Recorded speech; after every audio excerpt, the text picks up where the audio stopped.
Thank you. What a great day to be in Cherokee County. As your United States Senator, I'm honored to be here with Governor Nathan Deal. I'm honored to be here with our next Senator, David Perdue.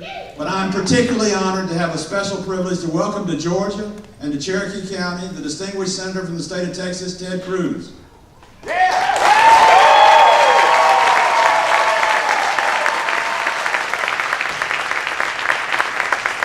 Ted Cruz has only been in the Senate for a short period of time, but he has made a remarkable difference. He's a stand-up guy. He stands up for the Second Amendment. He stands up for jobs for Georgians. He stands up for civil liberties. And you know what he proved to President Obama when it comes to Obamacare? He can stand up for 23 hours if he has to.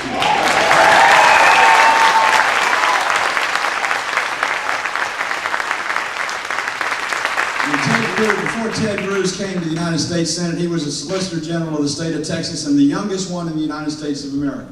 The Solicitor General of Texas defends the Constitution and the people of Texas. He also was the first Hispanic American ever elected to that position in the state of Texas. Now, I will tell you this, he went to Harvard and he went to Princeton. But I have watched him eat country brisket, southern barbecue, and I've seen him do hook 'em horns before, so I know he's a good man.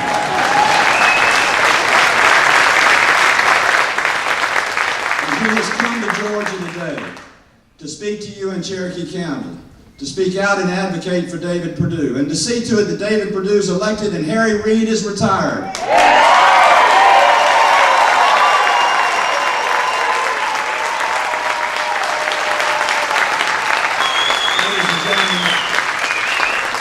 Ladies and gentlemen, I am proud to introduce to you a colleague of mine, the junior senator from the great state of Texas, Mr. Ted Cruz.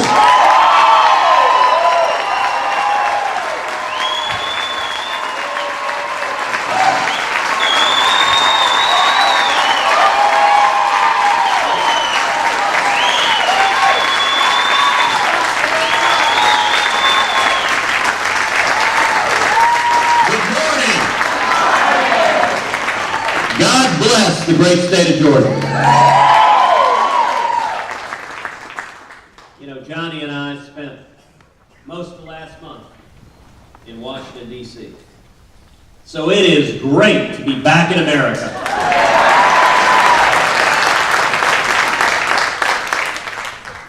We are living in extraordinary times.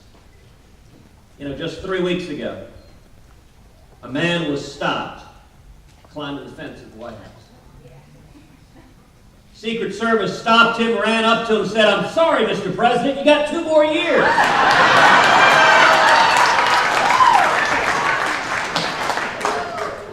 Well, and I don't know if you saw, actually this week, a second person was stopped climbing the fence at the White House.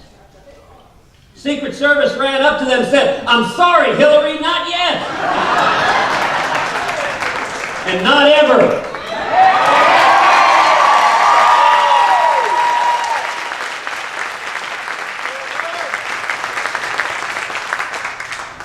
We're here today because our country's in crisis. There is an urgency to politics today unlike anything any of us have ever seen before.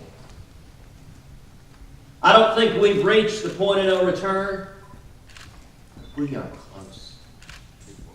We are very, very close, and it is now or never. We either pull this country back from the fiscal and economic cliff we're facing, or we risk losing the greatest country in the history of the world. Now, we've all discovered there's a game that red state Democrats play. It's a game they play all over the country. They come back home to Arkansas, to Louisiana, to North Carolina, to Georgia, and they say, "Look, I'm not like those crazy Democrats in Washington. You know my party, you know all the things they do. I don't believe in that." And let me tell you right now, every single one of them is lying to me.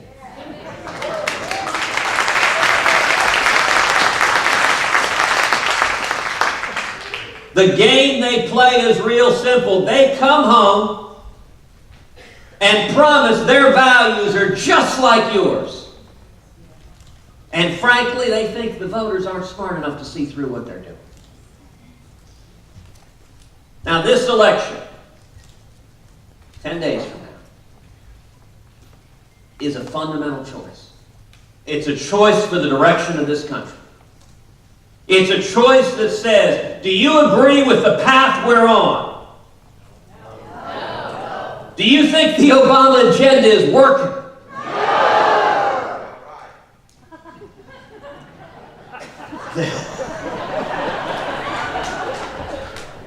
Then we gotta change.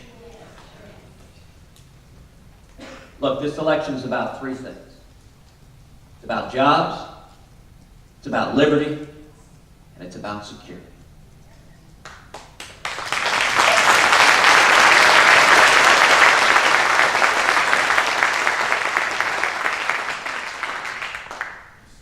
If you want all three, vote for David Perdue.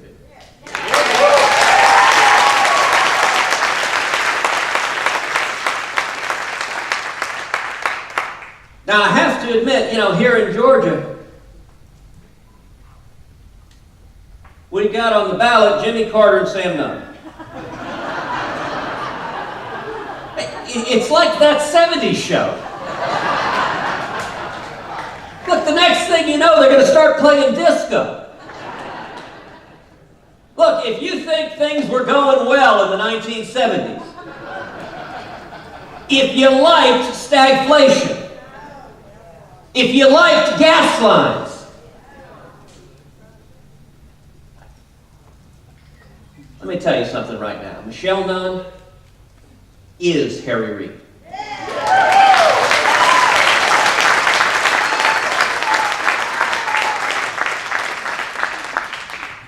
It's a real simple choice. Jobs.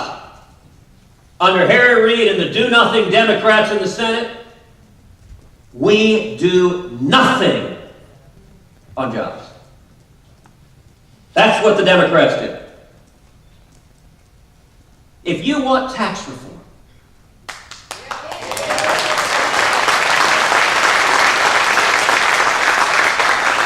we spend over $500 billion a year wasted on tax compliance, on lawyers, on accountants.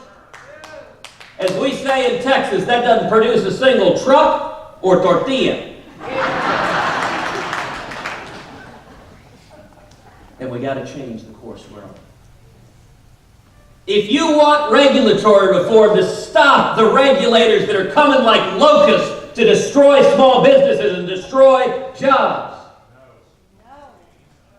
we got to throw the Democrats out.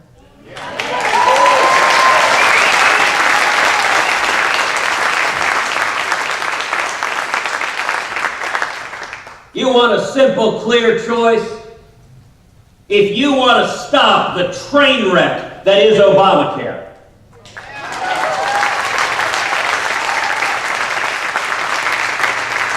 to repeal every word of it,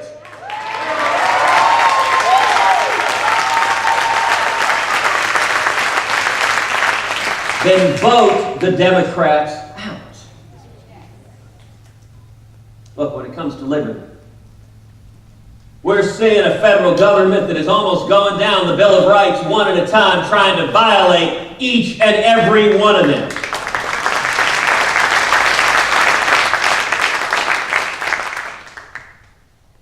Here's a topic that I know nobody here cares about. The Second Amendment right to keep and bear arms.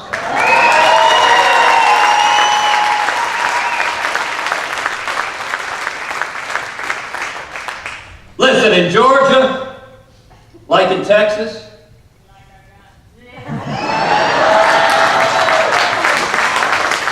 you're exactly right, and we define gun control as hitting what you aim at.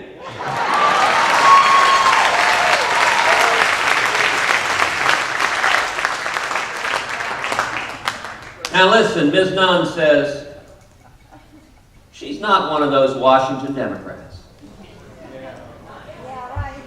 All right, well, let's talk about Harry Reid and the Democrats.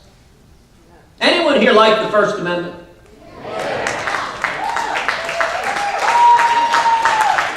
Well, then apparently you're not a Washington Democrat. Because Harry Reid and the Washington Democrats have declared outright war on religious liberty and free speech.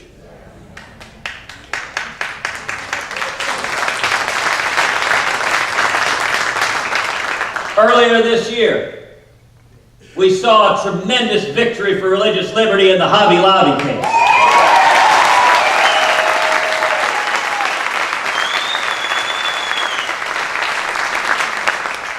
Where the Supreme Court rightly held that the federal government cannot force a Christian company to violate its faith under Obamacare.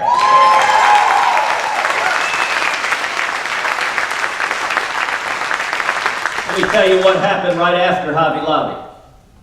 The Senate Democrats came to the floor and they introduced legislation to gut the Religious Freedom Restoration. To strip your religious liberty and my religious liberty, to give the federal government the power to take away our freedom to worship God without the government getting in the way. No way. Now let me say how sad this is. There was a time not too long ago when there was bipartisan agreement on religious liberty. The Religious Freedom Restoration Act passed in the 1990s, 97-3. Was signed into law by Bill Clinton. Well, just a couple of months ago in today's Washington, out of 55 Senate Democrats, do you know how many stood up for religious liberty? 0. You want to talk about something heartbreaking? I stood on the Senate floor pleading with the Democrats. I had a picture next to me of John F. Kennedy saying, "I will not stand with someone who will not stand for religious liberty." I got to tell you, it scared the living daylights out of my dad. He turned on C-SPAN, saw me next to JFK, he said, "Ted's gone native." He drank the water. But I said, listen, where are the John F. Kennedys? That is how radical the modern Democratic Party is. So you know what? You elect Michelle Nunn, you get 56 Democrats standing to take away your religious liberty rights. How about the First Amendment, our right to free speech? Senate Democrats introduced a constitutional amendment to strip, to repeal the free speech protections of the First Amendment. It was an amendment to the Bill of Rights that would have given Congress the power to regulate your political speech, given Congress the power to prohibit and ban movies and books, and to silence citizen groups speaking out on politics. I gave another Senate floor speech with a poster, this time of Ted Kennedy.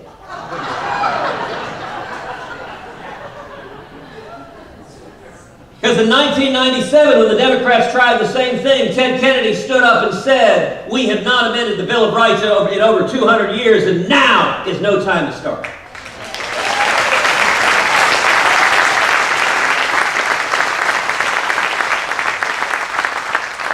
I said, I agree with Ted Kennedy. That really scared my dad. Out of 55 Senate Democrats, do you know how many voted to uphold the First Amendment? 0. 55 Democrats came down and said, we want to amend the Bill of Rights to strip away your and my free speech protections.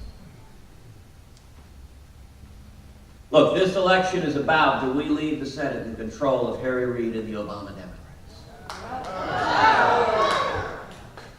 If you value liberty, the answer to that's real clear. We saw just last year the IRS targeting citizen groups, asking citizen groups, what books are you reading? Tell me the content of your prayers. You know what? The federal government has no business asking any American the content of our prayers.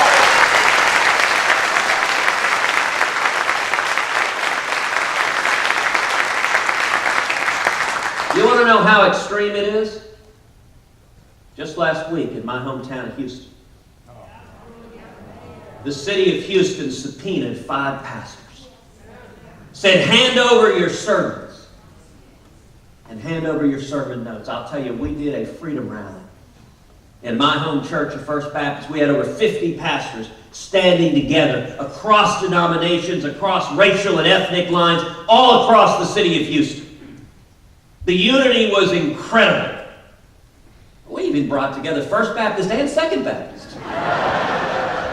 That ain't easy. And I'll tell you, the pastors stood together and we said, we are united in defense of religious liberty. Caesar has no jurisdiction over the pulpit. Yeah.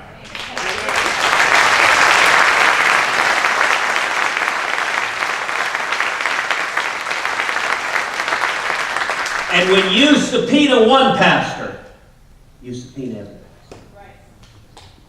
This election is about liberty. The third thing this election is about is security.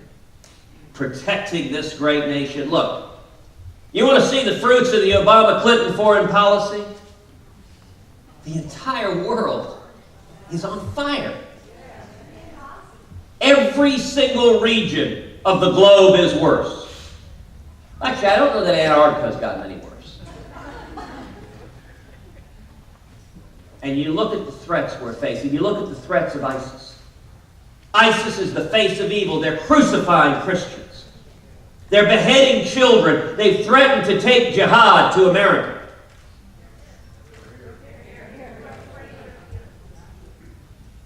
Roughly 100 Americans have gone to fight with ISIS. I introduced legislation that says that any American that travels and joins ISIS and takes up arms fighting jihad against us loses his or her citizenship.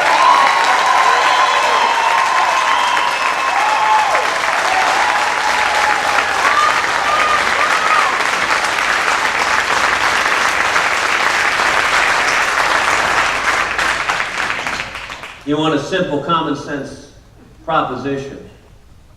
We shouldn't have ISIS terrorists using U.S. passports to come into this country and to murder innocent Americans.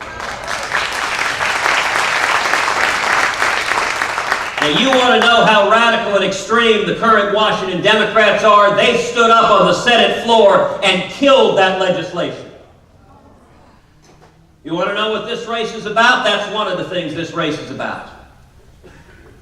Because it was with Harry Reid's blessing that the Democrats killed it, and the first and most important vote Michelle Nunn would make in the Senate is for Harry Reid. You know, you look at the terrible tragedy of Ebola. My home state of Texas has dealt with that firsthand. Over 3 weeks ago, I sent a letter to the FAA asking what steps are you taking to protect the American people, to protect passengers, and in particular, to stop people from getting on commercial airliners from nations with active Ebola outbreaks.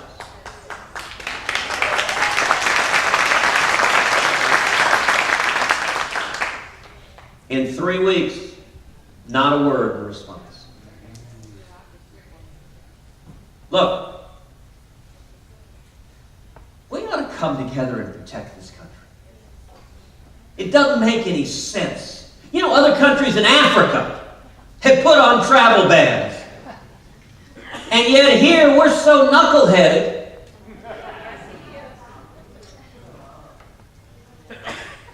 And then you look at the basic question of securing the border. You want to know one of the things this election's about? Securing the border and stopping amnesty.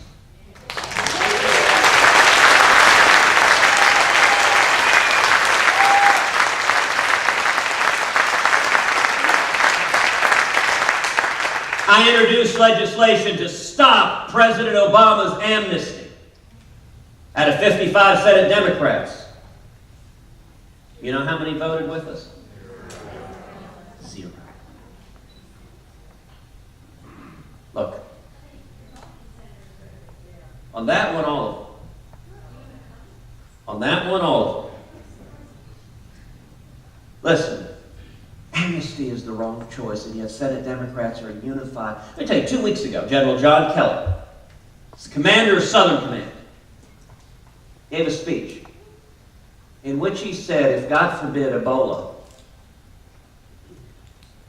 gets transferred to Central and South America, we will see a mass migration coming over our southern border, the likes of which we have never seen in our lives.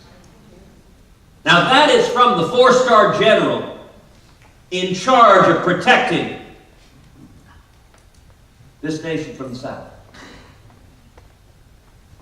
And in response to that, Harry Reid and the Senate Democrats have done nothing.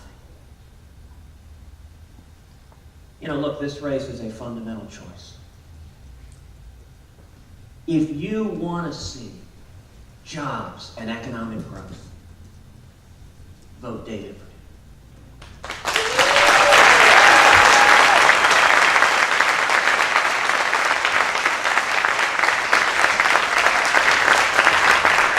If you want to repeal Obamacare, vote David Perdue.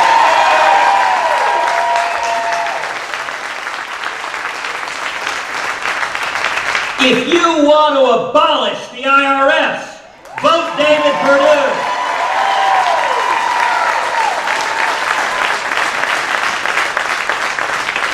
If you want to defend religious liberty and free speech, vote David Perdue.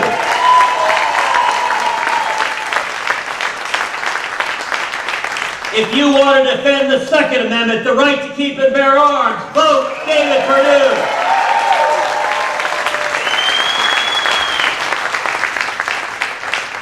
If you want to secure the border and stop Obama's amnesty, vote David Perdue.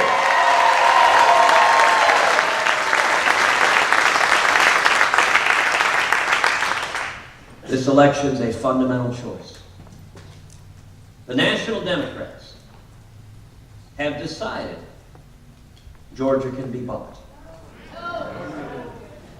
You know, it's very funny.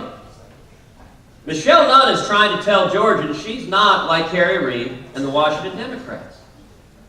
And yet they're spending millions of dollars to elect her. Why do you think it is that Michael Bloomberg is writing massive checks to fool Georgians into voting for someone who's going to take away your Second Amendment rights?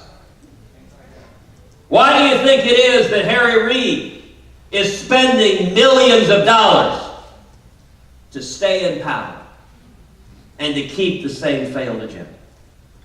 Now we're 10 days out. Today is the first day you can go to the polls and vote early. So I've got one simple request of every one of you. I'm going to ask each and every one of you to go and vote for David Perdue 10 times.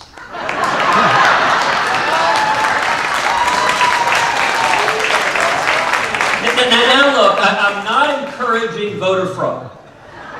We're not Democrats. But let me tell you what you can do. Go this morning and vote.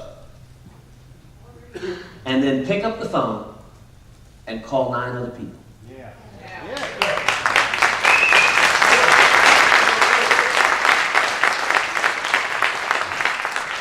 Talk to 9 other people. Call your sister, call your coworker, call your neighbor, call your son, and say, listen, this election matters. Say, listen, we are bankrupting this country. I am afraid for my kids and my grandkids. And if each and every one of you gets 9 people who wouldn't otherwise have voted to show up and vote, you will have voted 10 times.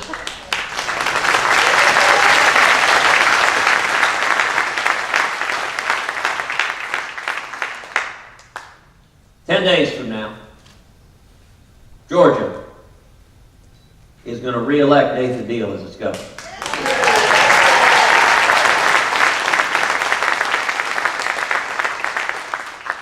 Ten days from now, Georgia is going to elect David Perdue to the U.S. Senate.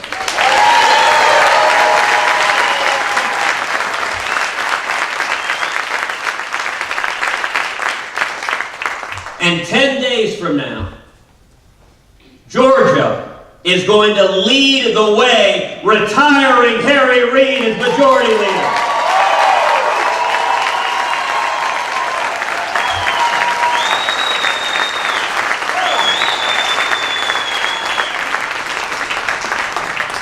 That's what this fight is about. That's what y'all are on the front lines doing each and every day. It's all about turnout now. It's all about you. Not about the TV commercials anymore. It's not about money anymore. It's about you. It's about you individually showing up and getting others to show up. Because listen, Barack Obama told us he is on the ballot in November. Harry Reid is on the ballot in November. And I got faith in the good people of Georgia that they're not for sale and they're not going to be conned by a bunch of Washington con artists into continuing the same failed Obama-Harry Reid agenda. Together, we're going to turn this country around. And I want to say to each of you, thank you and God bless.